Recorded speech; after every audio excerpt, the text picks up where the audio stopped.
All right. Welcome to the Purple Group. For the month of May, we read the book The Lost Art of Reading Nature's Signs by Tristan Gooley.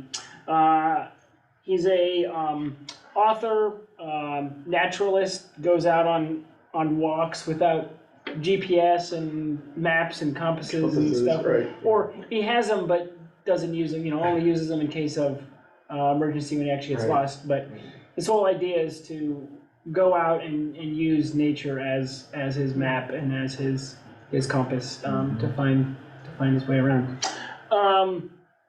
He's written several books, and I chose this one because I thought it was kind of the more generic one he has. But I guess the subtitle is Use Outdoor Clues to Find Your Way, Predict the Weather, Locate Water, Track Animals, and Other Forgotten Skills. I think he has also one about just the weather. And he has other ones that are kind of more kind of dives into each one of those a little more specifically. But I picked this one because I thought it would be the largest, most generic. So yeah, anyways, and it's a good book because at least for me, you can skip around in it and kind of find a section. It's like, well, I don't care too much about plants, so I'll skip that one. But like, the moon and then the stars and constellation stuff is nice. So that's another reason why I got out. Yeah. So I guess we'll open it up to people's comments, or what do you guys think you were going to get into versus what you kind of experienced through the book, and yeah. Well, I thought, first of all, a ton of fascinating stuff. I didn't make it all the way through. I got about 2/3 of the way through the book and didn't get to the appendices yet. But I thought there's some of this stuff that I knew, but a lot that I had no idea. Some of it is geographically, he's British, right? And so there's a few things that I didn't know because it's not stuff that I've ever been around, right? But a ton of it was still. He talks a lot about the U.S. It overlaps enough. Well, we are relatively the same latitude, right? So right. A lot of that kind of thing, at least, matched up. But then a lot of it doesn't. It's still going to be pretty significant if it's the stars and the sun and the moon. Some of those are still going to be, pretty much the same. So I did notice that if this was, if he was in Kansas, he probably would have spent more time on grass than he did. Right. It was like a page and a half of grass. It's like, well, we have a lot of that here. It would have been nice to have a little more grass up there. But he spent 10 pages on ivy. You could tell. Right. You can tell. British. You can tell it's British. Young ivy. The only ivy we have is poison. That's right. Well, he did. I noticed that he had an extended poem about the sedges. The sedges have edges. Yes. And then something about rushes have something. I like that one. Because I remember the sedges have edges. We had. I knew that part of the poem. Right. But I didn't know the rest of it. We talked about that at one of them. Maybe it was the Baker Wetlands. It was. Oh yeah. Because sedges are very wetlandy. Right. Where is that? And it was before the ivy, I think. It was in the plant section. Here it is. Sedges have edges, rushes around, grasses are hollow right up from the ground. Yeah. Sounds like Dr. Seuss. It does. Dr. Seuss. What page was that on? 94. I felt like the first part of the book was hard because I felt like most of it was all the information he's giving us can be basically summed up as if you're in the northern hemisphere, the sun comes from the south, and so so the south side of a hill gets the sun, and the north side of a ditch or a valley gets the sun. That information, it's good to know, but you really can sum up all his comments on that. I know the first 100 pages I was like, just buy a compass. You can solve, you don't need any of this information, But it's like, just have a well, and it's compass. also, it's like, okay, so, but now what? So I know where north is. Right, I don't get all these exactly. other ways to find I know. out north. I know, I know which way's north now. right, and he created this thing, apparently he has like these classes he teaches people, right? And so in these classes, he'll like send them and say, go find something to the south, which is great if you have a teacher sending you to a thing in the south, right? But for more like actual real life experiences, you don't have to find. I think also the countryside of England, like I don't know what their country roads look like, but they're probably not orthogonal like us. Yeah, we could just walk and we find a road, That's and, and then we know exactly which way it goes. Exactly. Like You only have 4 options at this point, and there's a good chance there's a sun out, so I don't know where we are. But the one area I did enjoy was if you come to an intersection and you want to know which way to go into town, it's like, oh yeah, the ruts usually head into town. So you follow the side of the road that's more traveled and trodden. Right. That's obvious. Like I'll keep that one stored in my head. I was wondering if some of that stuff might have been helpful. Like, I mean, we've all gone on these trail runs, right, where we get lost and we get turned around and we're like, where are we? And I don't know, maybe some of this stuff would have been more helpful, but I think part of it is Maybe not. maybe not. Yeah. Maybe it's still a matter of there's all these Jeep roads on the Ice Age Trail, and good luck. So. But yeah, I mean, it was still interesting enough. A lot of that kind of stuff. There was a section though. There was a line in here that I thought was relevant, right? 153. He says, because he's talking about stars and so on and so forth. He's like, here's how to find the North Star. Here are the ways that really work. Yeah. But then I'm going to give you 5 other ways. And then he says, for no other reason than it's sometimes fun to know things that almost other walker knows. And I'm like, that's the thesis of this book. Is he wants to know stuff that you don't know. Basically, yes. And some of it's really interesting, and a lot of it is just so he can sound smart. That is, yes. He wants to be the encyclopedia. It's like, exactly.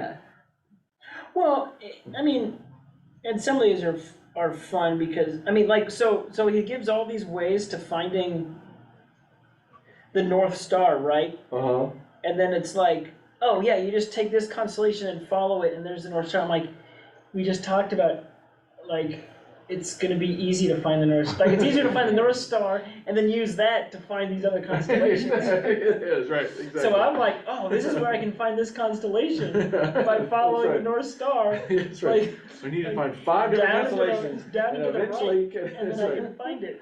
And I'm like, I think I've known how to find the North Star since I was 6, and that's not maybe really that complicated. if there's clouds in the way, or yeah, I can see or that. I mean, the ones where when you get closer to the equator, where the North Star is on the horizon and there's a mountain and it gets hidden. Yeah, right. That makes sense. That's right. Which actually he gets into, and then so he goes on a trip to the Borneo. Oh yeah, I haven't done that part yet. Which is pretty cool. It's broken up into 2 groups, but that was a pretty cool chapter. That's the Which chapter? what is that? So there's 2 parts. The Dayak of the Borneo.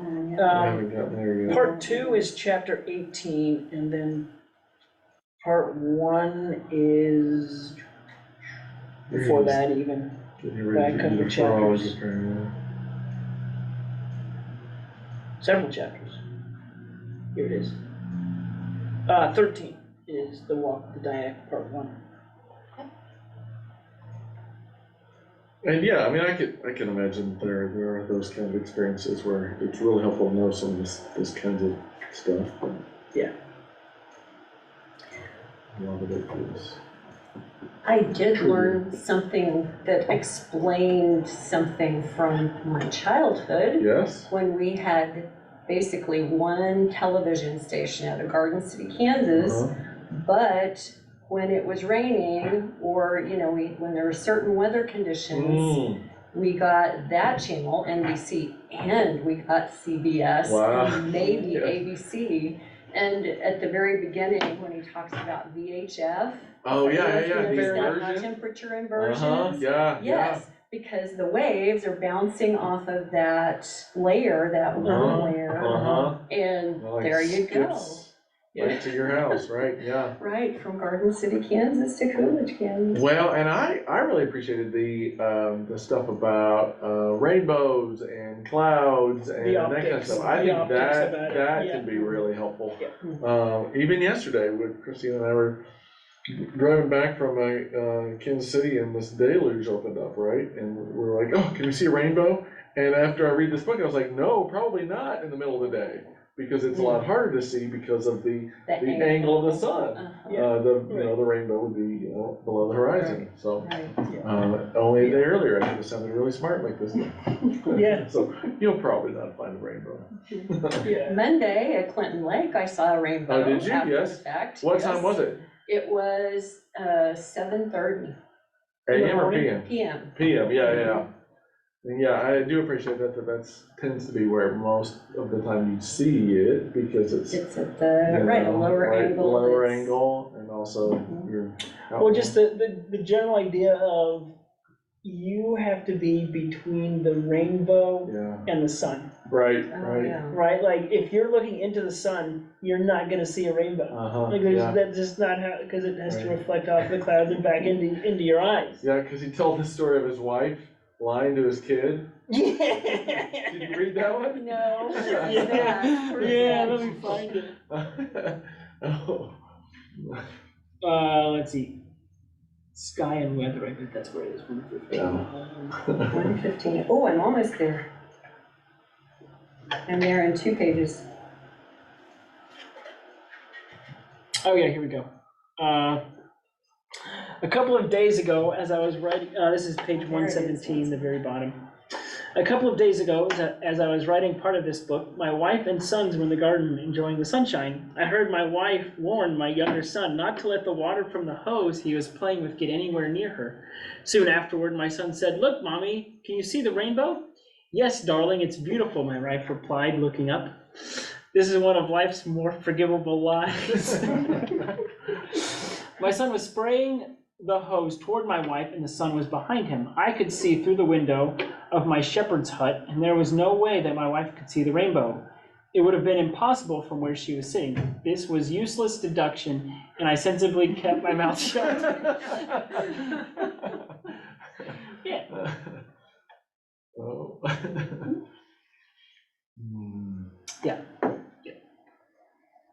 Anti-solar points, all that. Rainbows do not exist without an observer. You could probably say that about many things. This is right? this is where tree falls in the this forest. is Schrodinger's cat, Yeah. right? Like, and it's quantum physics that. That's right. So until the observer sees whether the cat is dead, the cat is simultaneously.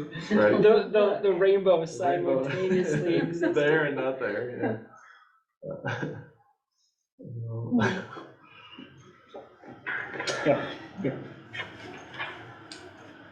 Yeah, and the ones on the clouds, right? That the clouds that look kind of ominous, that are real puffy and look like cauliflower, are actually not bad. Yeah, like right. The ones that it'll just sprinkle maybe. Right. It's when they get wispy. Yeah. On top. Yep. On top. Yeah. That section I think I want to read that 10 times over and over again. Right. Yeah, that's the one that's like I want to just like cut that section out, keep it in case. And stuff about local winds and what's he called? Weather winds. So local winds being like geography effects, like at the top of a mountain or a valley or creek bed or something like that. And then weather winds being more, what do you call it? Like the parent and child, right? So the prevailing winds, and then the I don't know what the official, like the lower winds. Oh, right. So the winds you feel, and then the prevailing winds up above, right? Yeah. And they often go together. But if they're not, then that's when you're going to see weather things, right? Yeah. But I thought, I want to read that. Yeah, one that section was pretty good, and that's like because that would be like really pretty practical if you're out on a hike or on a run or something like that. It's like, am I going to get stuck in the rain or not? Right. Yeah. Does he talk about like green clouds bringing hail and that kind of thing? He doesn't mention the color. Yeah, I don't think he talks much about color. It's more about shape, isn't it? Which I've always heard of. When it starts getting green, then that's when hail and tornadoes. Well, yeah, and I wonder if that's more of a plains thing, right? And maybe you can see things differently here than you can. Because I think a lot That of, may be true. I you bet know, that's I mean, because he talked about England and he said, oh, and don't worry, I also have a contact in the States, in North Carolina. I'm like, okay, but there's a lot of difference between weather in North Carolina and Kansas. Right. And so very possibly there's just gonna be some variation, but I think, I mean, again, I think a lot of the stuff seems, you know, the thing where you have the wind at your back, and then you can kind of look and see which way the clouds are going, and I need to the relearn clouds, that one. right, yeah. Yeah, you go in the back, and then if the clouds are going left or right, or Right. with you. Yeah, here it is. Left to right, warm air. So the clouds, the high clouds, right? The prevailing winds are at your back, so they're going that. Oh no, you feel it. So the lower winds. Yeah. But then if the higher ones are going left to right, warm air is on the way. There may be advancing warm front and a deteriorating weather situation with prolonged rain possible. Right to left, cold air is advancing. Cold front may have gone through, and improving weather situation is most likely. Same direction, no imminent change is likely. Yeah. So that was interesting. Yeah. There's also a section where he does this myth busting on, like, you know, little quips and stuff that people have. Yeah. And some of them are like, this is just BS.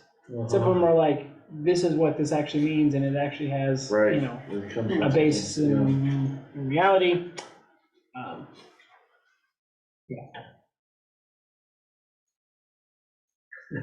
I like the one, I think he debunked it, but I'm like, this one is actually true. The March and January and March, I'm like, there have been plenty of Januaries I'd rather get out in the weather, but March is super unpredictable and super often cold and ice, and we had a friend that would come several years in a row and come visit us in March on the spring break, and we finally said, this is ridiculous. Just stop coming to March, because it's not going to be. I've never. Always going to be. Especially the beginning of March. The beginning of March is literally still winter. Right, yeah, yes, it is. Yeah. Spring break, no. Like,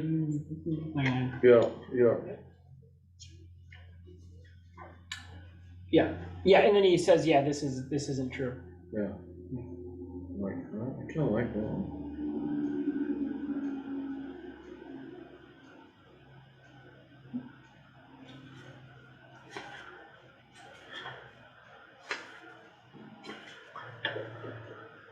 Let's see, what else? Oh yeah, I haven't never heard of the Purkinje effect. Did you know that one? Which one was that? Page 176. Your night vision. You see different colors at different times of the day. Oh, I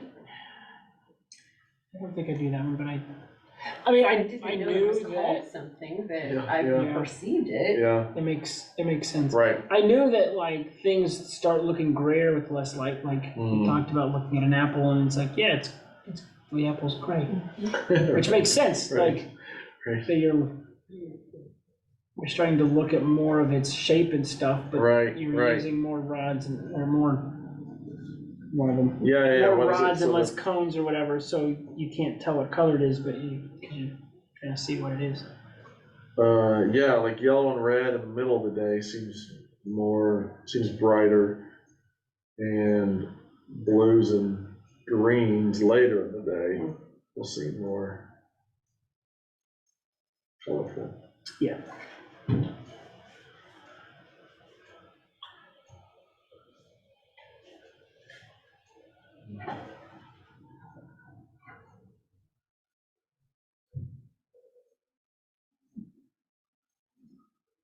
Oh, you said the moon section was a good one? I liked that section of, like, sun, moon, stars. Okay. Yeah, stars, sun, and moon, I think, were my favorite sections. Yeah. Get through sun and stars. I talked about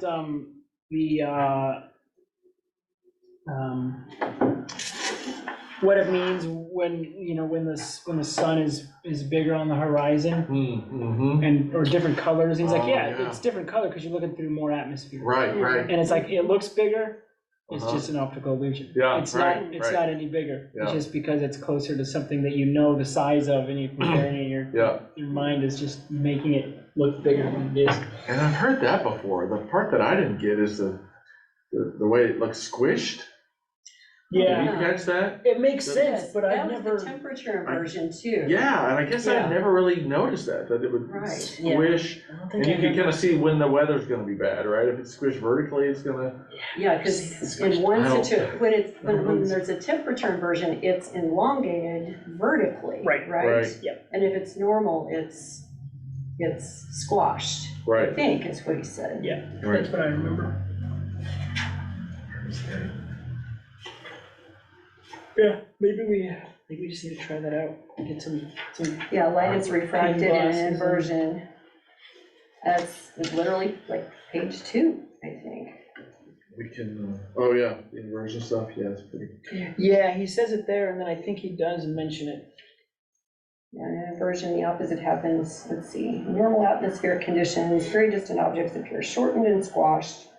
This is why we often see a squashed fat sun at sunset. Yeah. In inversion, the opposite happens and objects appear to be stretched vertically.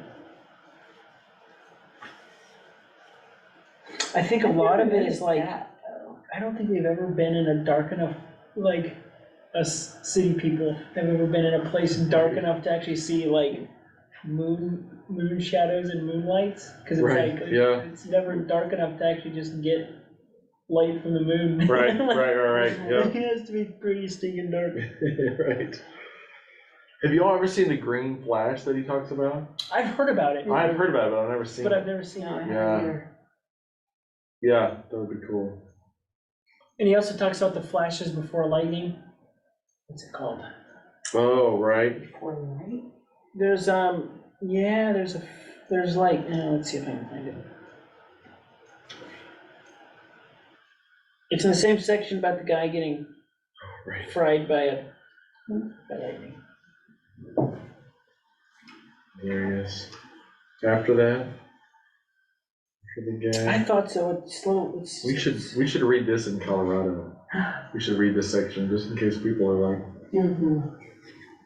Well, that is no what? It's joke. not that bad. Yeah. My cousin has been in many really bizarre situations, but she and her husband and daughter were hiking in Rocky Mountain National Forest, and they were struck by lightning. Wow. And he was killed, Wow. and she has hearing problems. Wow. The Yeah. daughter was okay, but she was impacted with hearing also. So, and it was not a cloudy day, there was no rain, it was bright and sunny, and it just came out of nowhere. All of a sudden, yeah, well, that's kind of the story of these guys, these two Yeah, students. so I'm really curious to read that section now to see what he says about that, Yeah. if there's something. I feel like, yeah, we're just desensitized to it. Like, we see it so often that we're just not.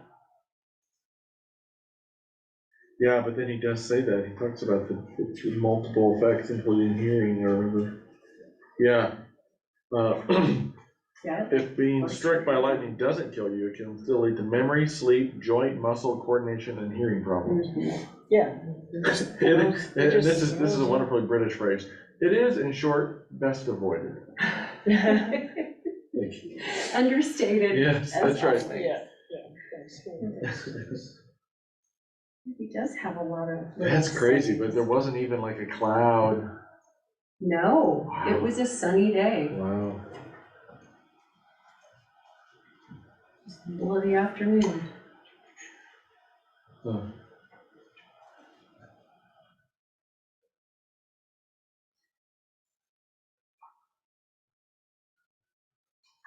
Yeah, move away from water. Yeah, this was the section when I chose not to run in the lightning this morning. I was reading that saying, oh yeah, it's probably good I didn't run through puddles.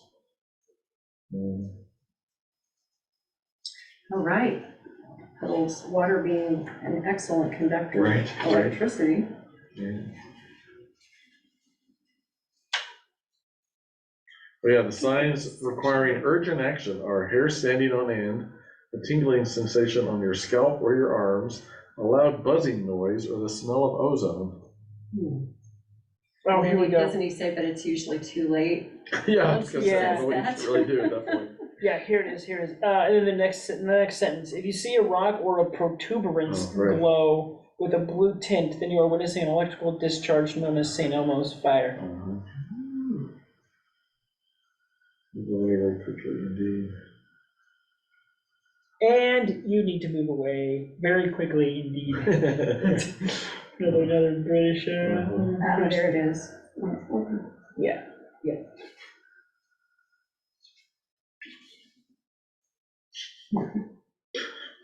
After a big thunderstorm, you will find that people become more friendly and sociable. Perhaps storms have a nice way of reminding us that, compared to nature's forces, we are not too big or important to speak to each other.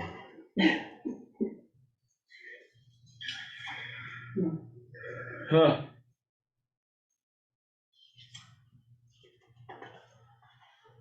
All right. Yeah, I knew that to count seconds from a lightning strike, Yeah. and then you hear the thunder for miles. Yeah, I did that this morning, thinking, okay, how far away is it? Yeah, it's every 5 seconds of the mile. Yeah. Well, I've heard every mile or every 1 second. Yeah. A full second. When you say elephants, One right? elephant, 2 elephants. 2 elephants, 3 elephants. Elephants and thunder. Oh wait, where is that at? On 140, closer to the top. Yeah. Oh, no, it is for every 5 seconds. 1 mile you're for right, every 5 seconds. Oh, okay. But then count elephants. 1 elephant, 2 elephants. Yeah. 10 elephants, there it is. 10 elephants, then thunder was 2 miles away. Yeah. Okay. I get a notification from the Weather Channel and it will say, lightning has struck within 2 miles of your location, or something like that. And I think there was once where it was lightning has struck within 0 miles of your location. Maybe you should go inside now. Yes. Or get under a, what did he say, a hawthorn tree. Yeah, he does mention that, oaks get struck by lightning more often. Is that because they're taller? I think so, yeah. Oaks and ashes, he did say. Yeah. If you're forced to pick between trees, then avoid the tallest ones. And among the others, beech is best, then spruce and pine. In the study, oaks were struck over 100 times, while only 1 beech suffered a strike. Wow. Well, that's It says hawthorn may have earned its safe reputation by virtue of being a short tree rather than any innate properties. Do we have a lot of hawthorns?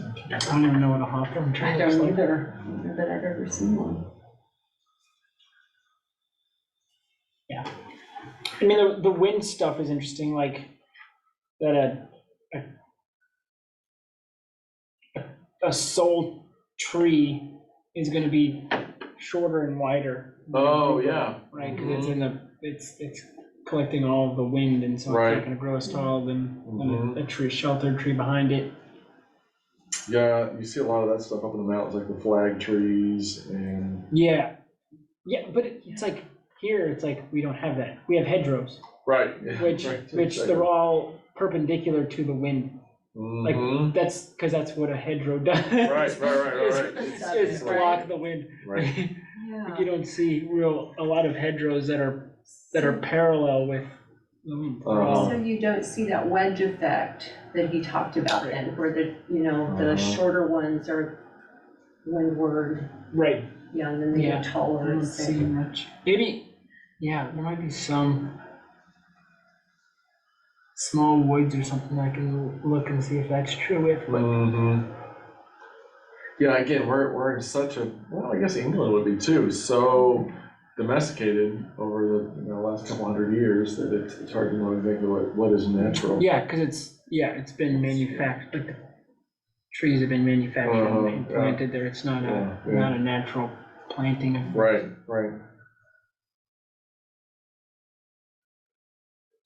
Oh yeah, the tick effect, he calls it, like a check mark. It's Oh, more yeah. straight down, and then the other side is on the south side. I did like his thing. I think it was on birds, but the idea of looking for there's like, don't look for super common birds because those are everywhere. It's not going to give you much. But don't look for like a super rare one because that's only going to be found in this one little area. And Right. like you would probably know you're there anyway. Yeah, right. But it's like that kind of sweet spot of like things rare enough that give you clues, but not too rare that it. Yeah, no, it was with plants, because he talked about, if you That's right. say, Yes, That's if you right. say that you're looking at pond something, it's like, Yeah, great. You're around a pond. I would be able to tell you you're near water, right? Yeah, right. But if you say that it's this species of some kind of flower, then I can tell You said you're in Southern California, right outside Yeah, it's like, of Petaluma. and I know a cafe nearby that's got great coffee or whatever. Yeah, right. And it must have been nice that it was warm in February. Yeah, that's February right. day Yeah, or you something knew like it that. bloomed too. Mhm. Yeah.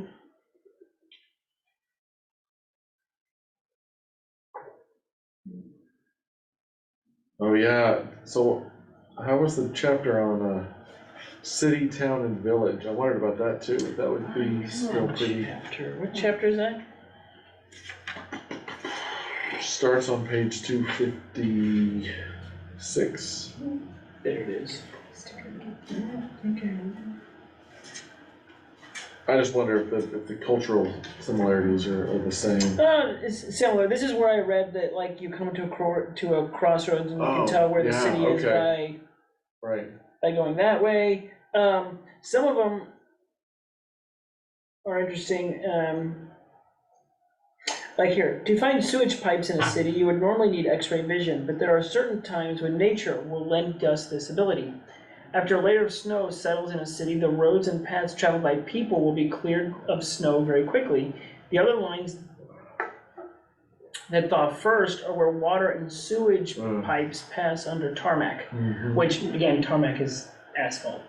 Oh, is it? It's like, they just call it tarmac. That's Tarmac asphalt. We think of it as, we call yeah, it exactly. tarmac as That's the only. specifically airport, but it's like it's just asphalt. yeah. So Gotcha. that's an English Yeah. term.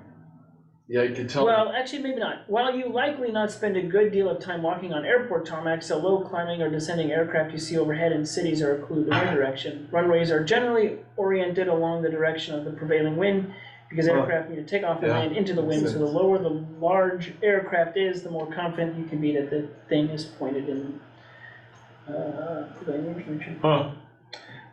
It talks about, and I think we know this, like, so freshly falling snow, and then when it gets somewhat warm, it sublimates, which means it goes directly from a solid, which is snow, to a gas. But if it's compact, it'll melt and then turn to gas. So packed areas actually will last longer. And so if you see areas where there's snow, it's probably because it was packed first, not just, because it was in shape. But interesting, it could I've lead to seen like that happen, but I didn't know the cracks and stuff. science behind it. Yeah, you pack snow doesn't melt as quick. Yeah. I think I saw, there was other ones.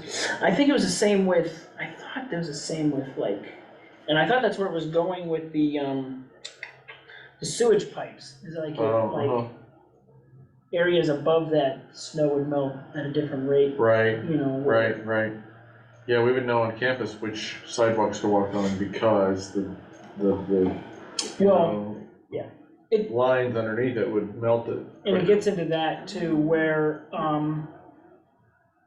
like our main street goes north and south, so that it's not as a big of a thing, other than in the morning when the sun's coming up in the east, the west side of Mass Street's going to get the sun first. So it's like, those places probably have more cafes and stuff. And as the sun sets, the light is going to be on the east side, and so that's probably where all your like bars and shops are going to be, because people shop after work. They don't shop on their way to work. Right, that's true. And so it talks a little bit about that kind of thing, that like, and then of course on a curved street, the outside is gonna be busier and have more expensive shops, because as you walk around a curve, you're gonna see those. You don't see the shops on the inside of a curve. Yeah. Which, a lot of that stuff I kind of knew just on architecture, and we just Yeah, that makes sense. It does get into sociology, and a lot of it has to do with human behavior. Right. Of things. And so why are these places, and like, how come this place doesn't have a viable restaurant? And let's see. Yeah, he says, let's see. There is a restaurant I pass on the corner of a road in London that has changed hands every 2 years, it seems, for at least 30 years. Every time I see a new name brightly painted above the window, I want to track down the giddy new owner, sit them down with a drink, and say, this one is on me, and so is the 500 pounds I am about to save you. Do not open a restaurant in that spot. It will fail. Unless you have 3 Michelin stars, a TV series, a secret army, 4 lifetime experiences, and a signed pact with the devil, no mortal can make this place a viable restaurant. Maybe that's Round Corner Drugs problem, right? Well, yeah, but it's because it was round corner forever, right? Yeah, and then it couldn't hold anything. Yeah, that's right. Yeah. But it's also a restaurant, not a drugstore. Yeah, it just needs to go back to a drugstore. Right. It's not about that spot, because there've been some really pretty good restaurants there, right? And you would think that they would succeed. Yeah, and it does mention other things that like, there's places that like, it's just like a crappy spot that the sun comes in and like heats the space, and it doesn't create a good environment. Right. Yeah. It definitely talks about this. This is why, like, if you've noticed, this is why there's more shops on this side of the street and more cafes on that side of the street. And does it prove true to Mass Street as you were reading it? No, because it talked more about it. It'd be more apt if it was running east-west. So like the north side of the street gets more sun, and so there's more of that kind of thing. Right. It didn't talk much about. But I was thinking about that. Like, there's bars on each side of the street. Right. Yeah, there are a couple plot spots on the east side of the street that you don't want to be at late in the day, because that hot sun comes right in. Yeah. Because we don't. I'm even thinking of being on that side of the street on the sidewalk sale when we were in front of the Red Lion Tavern. That's right.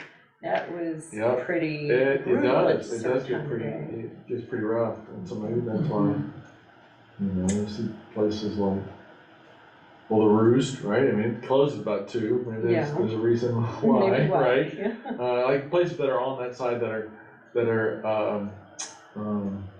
have outdoor seating. I thought that Tellers though, it has has outdoor seating. I don't know if they have shade. But I don't know if you've ever sat there. There are times when it's like really not where you want to sit. But Ladybird is on the opposite side of the street, so it's like, there's cafes on this side too. Yeah. So there's some of it didn't really hold up, and a lot of his mentioned more about north-south stuff rather than Yeah.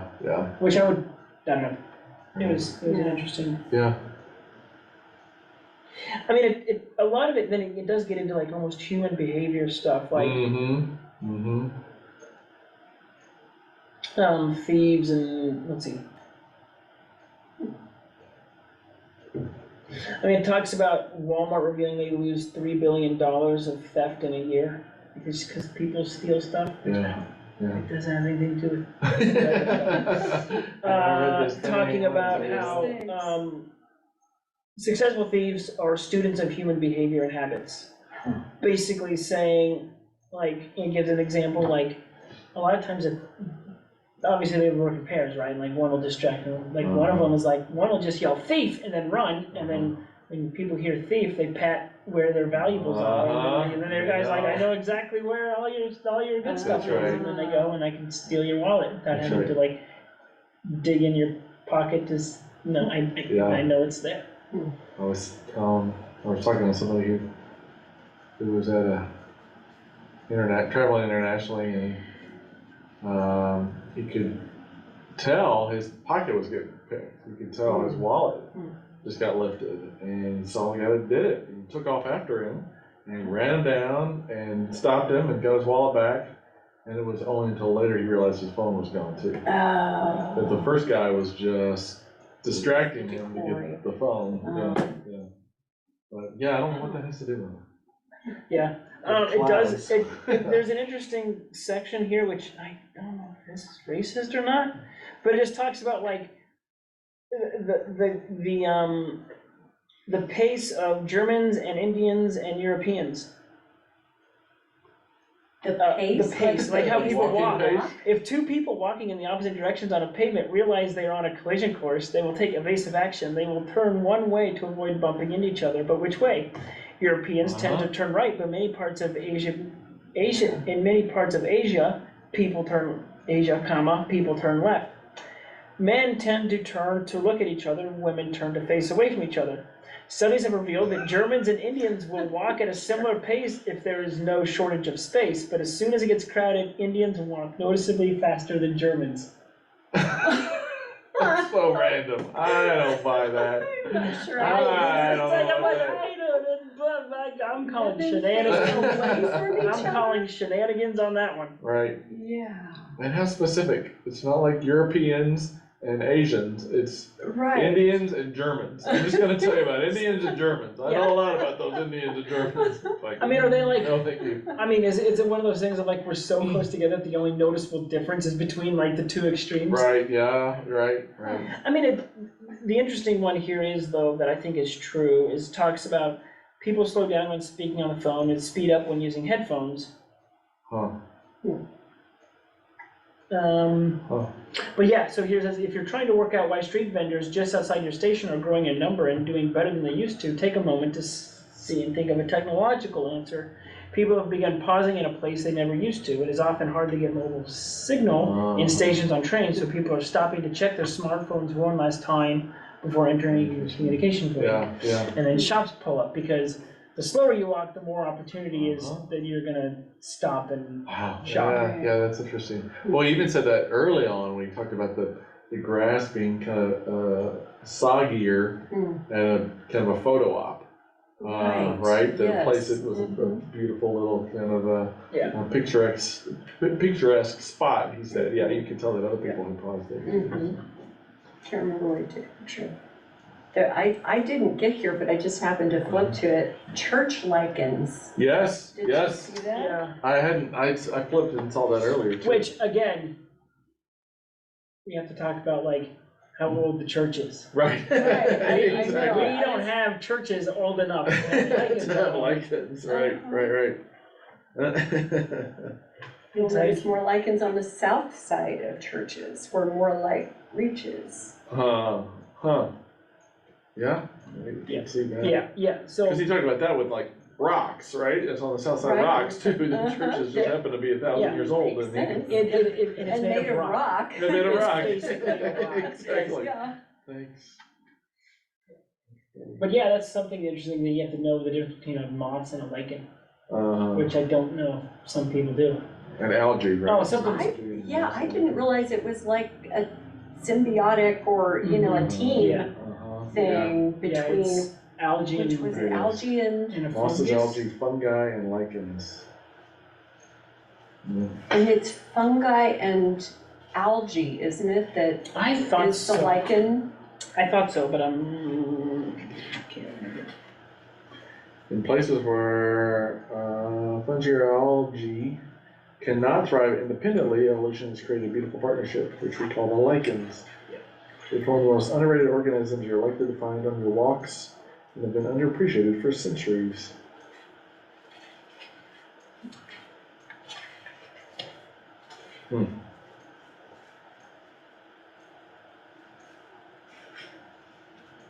Well, I was trying to figure out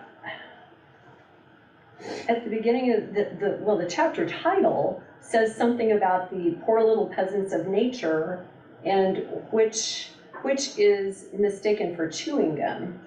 Oh, yeah. I guess he did get to that part. He talked about it being gray on a wall or something. He mentions one of them that resembles chewed up gum. Yes, and I think that's the lichen.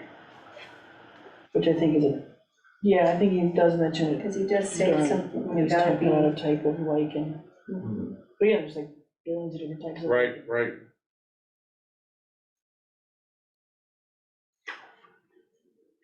all right, here it is. I like to think of the biology of the lichen team in this way. The fungi builds a house and its algal partner is the breadwinner. If the fungi didn't provide a secure structure, then the algae might die homeless in harsh places. But it is a true partnership because fungi would starve without vital nutrients if the algae didn't have the ability to convert sunlight to sugars. It's interesting. Mhm.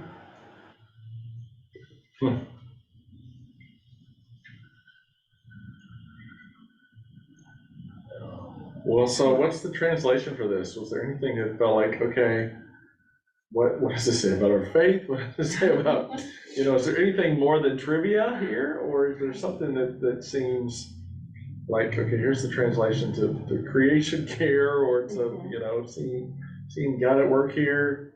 That doesn't seem something he Yeah. seems to make explicit, but is there some way that we can get there or not? It's like, this is just fun. Thanks, Yeah. Indiana Jones. Right? He does. Yeah. Definitely an Indiana Jones. Well, I think it's just appreciating, and I think it's more just understanding how the earth works. Mm-hmm. Like it's more than just happenstance. Yeah, It's right. like right. there's all these things telling you how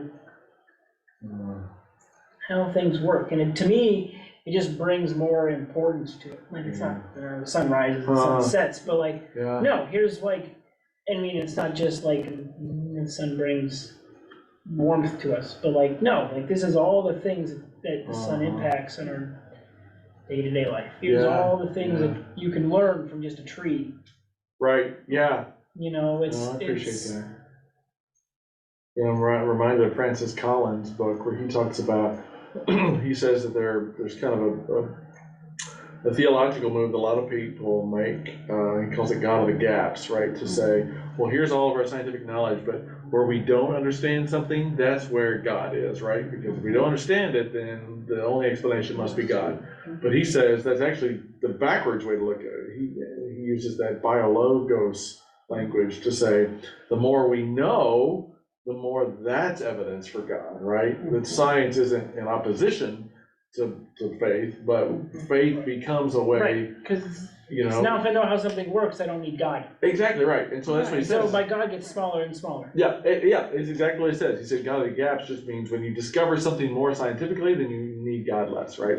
But he says the biologos is logos in life, right? That God speaks through biology, and so I could see that kind of your point of the more we know about this kind of stuff, the bigger God is, right? The more we can see God at work. Right, and the bigger the marvel, I mean, in my mind. Right. I mean, the fact that, the time of year means, okay, this flower is going to bloom now, or this plant begins its journey up through the dirt. I think that's miraculous. Right, and right. It's all part of that system, and it's like clockwork in some instances, and I mean, there's chaos in it, but organization in the chaos. Yeah. I don't know. Well, and if we do get lost, right? I mean, like, it's harder to get lost if you're just driving, but at least I know, on some, I took the wrong exit or something, and I need to get back on the interstate, and I'm like, all turned around. I'm like, well, I can at least find north, and like our idea of, I just think our way of orientation has been it's atrophied, right? Even when when roads happen and people just get on a road and drive, you start losing stuff. Now, then we had maps and people just like, well, I'll just follow the map. Now we have GPS. We don't even need a map. Oh, yeah. We'll just need to know, okay, I just need to turn left in a mile or Right. turn right in Right. 2 miles, right? But Yes. now you have to do that again. It's like, I don't remember. I'll just put it in a GPS. Yeah, I'm like, yeah. really, if you can pay attention to where you are in the city and where you're going, Right. right. Like, I mean, that idea of like opening up and just Yeah. using, Yeah. well, and I think he talks, more about when he went to Borneo, he really connected with him when, like, most people just like, I just wanna, do this trek just to say I did it, but he's like, no, I'm here to like, see how you do it. Oh, like, yeah. What yeah. are your signs? How do you look at nature? How do you see nature? Uh-huh, It took them a while to, like, they didn't understand that, because people just Right, didn't, right. like, white The people just European didn't way do is- that. is a conquest And he's like, model, no, right? he told them, like, no, I see that, but I can see that, and I can say, okay, now this tells me, X, Y, and Z, and Yeah. and it's like, then they understood that I'm not here just to, like, I'm here to look at what are the clues, and then what are the clues that begat the clues. Yeah, right, yeah. Which, I don't know, No, I don't think it's too unlike the kind of the underlying theory behind the Instagram photos I take, right? The photography of the hours, to say what is happening in this moment that is, and it's not always natural beauty, but there is going to be beauty in this moment, right? There is something to pay attention to in this moment. Because I look back at my pictures from the last week, and I was like, oh yeah, well there's a rainbow, and there's a cloud, and there's a flower, and there's a tree, and you can and it is kind of how you see it, and we just skip over it. Oh, absolutely. I mean, I think about the kids who use GPS, and if there's construction that's not on the GPS, it's like, I don't know what to do now. They have no idea. They get across town, and they're learning that. But right when you start driving, it's like you don't know without the phone. But, and understanding, hey, this is what this is how Earth talks. Then when we're looking at ways to fight climate change, we can do it, right? Like, it's right, the idea of like, well, let's plant trees, and it's like, no, you have to know what trees to plant. Right, exactly. Like, this type of information leads to that, Right. Like, there are plants that Where they will grow. if there's all this iron in the soil, there are some plants that don't like iron and can't grow in there. You can plant as many as you want, they're gonna die. Right. Like, Is it a wet area tree or a dry area tree? That's right. Or, Right, Is it like alkaline or acidic?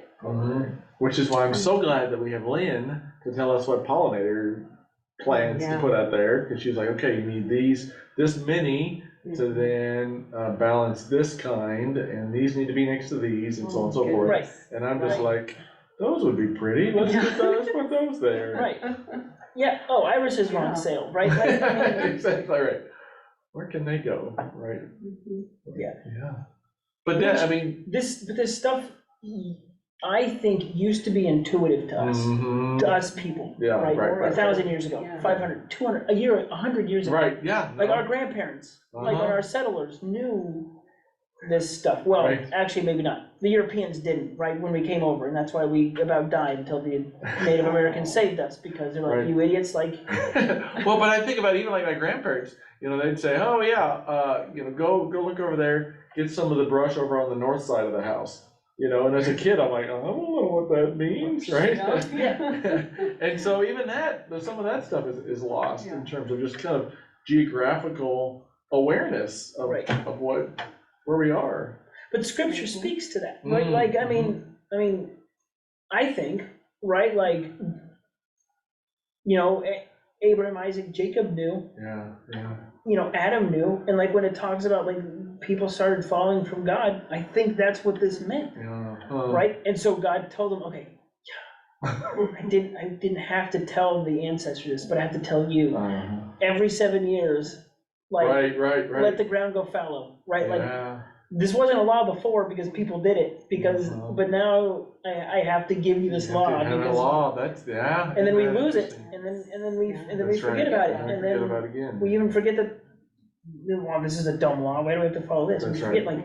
Let's just add more chemicals, and it'll be fine. yeah, if we put more chemicals in, then we don't. Then we can plant. It's like, no, you're not. Right. You're not listening to the earth. You're just trying to, get the dollar, and you're just pushing. Right. Yeah. Like I think that's where all this stuff comes from. Yeah, and he does talk a lot about it. He's just kind of know, he doesn't use necessarily ideology or religion, but he does talk about just kind of the way that indigenous peoples are more connected to the land, and we'll see that. I think there's something that is more natural than people that has seen it as a thing to conquer as opposed to a thing He talked about connect to. that some in the tracking well, not chapter, but the tracking section where, it's second nature for Oh, right, yeah.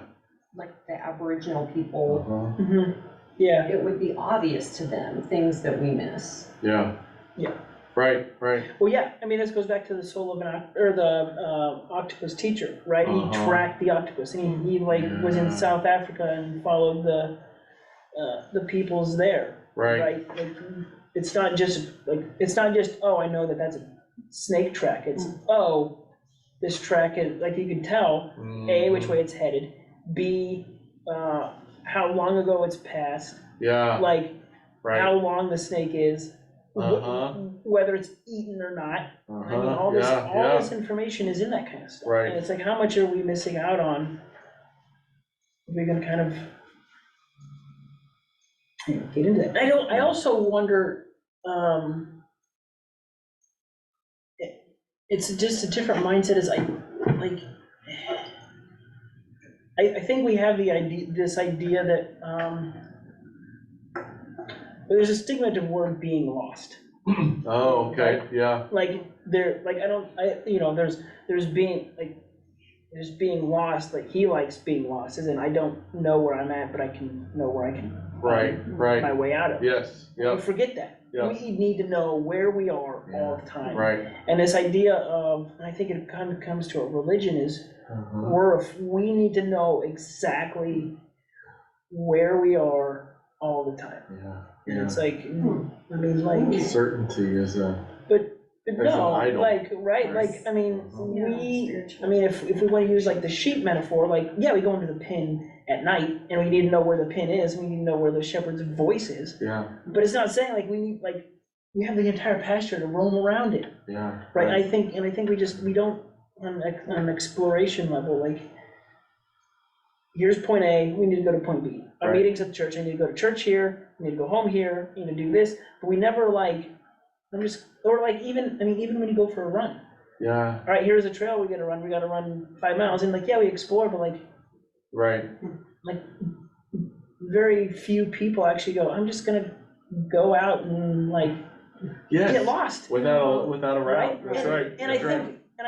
And I think it's also, again, harder for us, because it's like, we kind of have to stay on the road, otherwise we're trespassing, right?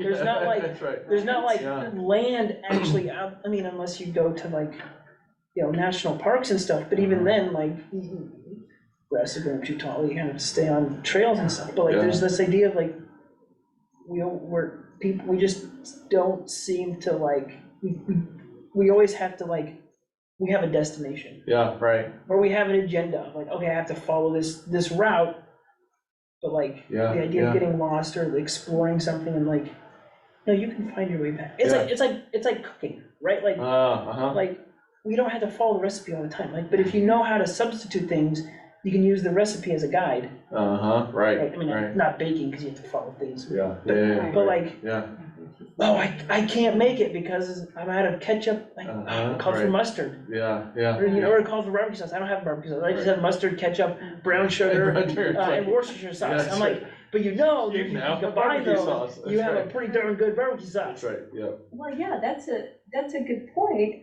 I mean, that's kind of the point of the book, because if you know your ingredients and what they do for you, this is sweet, this is acidic, this is whatever.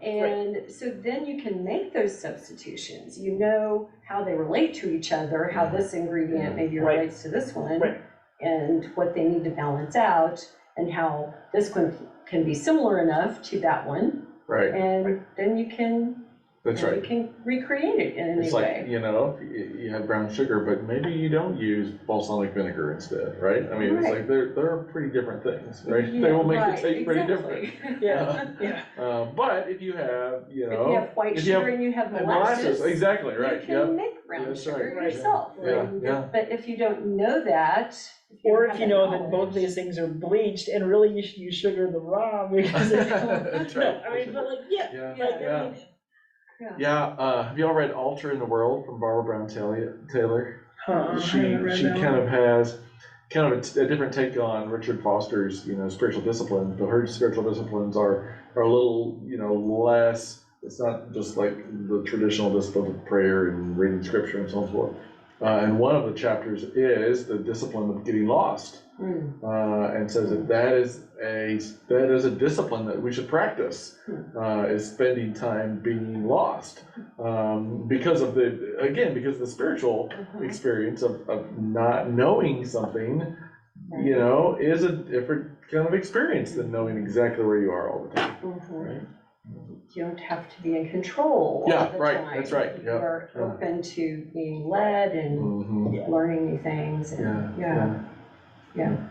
In Council Grove, I attempted a run. There was supposed to be a 4-mile run. Uh-huh. It ended up being a 3-mile run. But I started at one place out at the lake, Uh-huh. and I thought it was a path. I thought it was a trail. Yes. It was not a trail. Yes. I ran down this road. I mean, it was like a road that had been closed off, but it looked like it could still be a trail. Yes. And I got maybe a 1/10 of a mile in, and it just kept getting thicker and, taller grass. Was this down from the dam? Yes. Yes, I think I Yes. was on the same trail. Oh. Once upon a time when I went down there, because it looks like, Yeah. you're on this great little. It looks like it should be a fantastic path. Absolutely, and it looks like it'll go into town, and it doesn't. It does not. It gets thinner and thinner and thinner, and then all of a sudden, the river goes whoop, and instead of all of a sudden you found a great way back into town, it's like you're in this little, island that you can't go any further. Yeah. Yeah. Yep. And I don't think I even got that far, because I never saw water or anything. I Really? just Yeah. started seeing things that looked like, oh, this could be getting into poison ivy. It's just as well you turned around, if it was the same one that I ended up on. think But it's it does, probably- it looks like it's a little, and part of it is, what I was on is next to it was a parallel, private road, that I think if I got on that and started trespassing, I could have found a way back. So yeah, there are limitations to getting lost, sometimes it can be dangerous. Yeah. But yeah, but there is I think a spiritual experience of not knowing all the time what you're doing. Yeah. Yeah. Okay. Good stuff. Yeah, that's interesting. Mhm. So if you like it, there's other books out there by Yeah. him, and Maybe we should bring this one to Colorado, just this. Right, Yeah. for the lightning and weather information. Maybe the stars, we'll see stars out Oh, there that yeah. we won't see Potentially, in downtown Lawrence. more so in Newcomb Park maybe than in Breckenridge, Mhm. but I bet True. still more. There's Yeah, information on flag trees, how flag trees yeah, can right. come about. All right, now what's next Right. month? So I think we're taking Oh, right. June off. Mhm. We have read a book if you want to. Mhm. It's The Sound of a Snail Eating. I think that's what it's called. It is. Nice. I'm looking forward to that one. Yeah, I haven't. So what we'll do is we'll take that off, and we can either talk about it on the Facebook group if you want to join the Facebook group, or we could just talk about it in July. But we're also reading The Soul of an Octopus. So if you Okay, wanna read, That's that's for for July. that's for July. So I think we can Snail and the talk. octopus. Yeah, they're both short, Curious into the- kind of memoir. Sounds type like an things. episode of SpongeBob to me. Right. Yeah. So these again more the memoir type stuff. So Okay, cool. yeah, we'll take June off, and we'll see you at the end of July. All right. Sounds good. Thank you, Matthew. Mhm.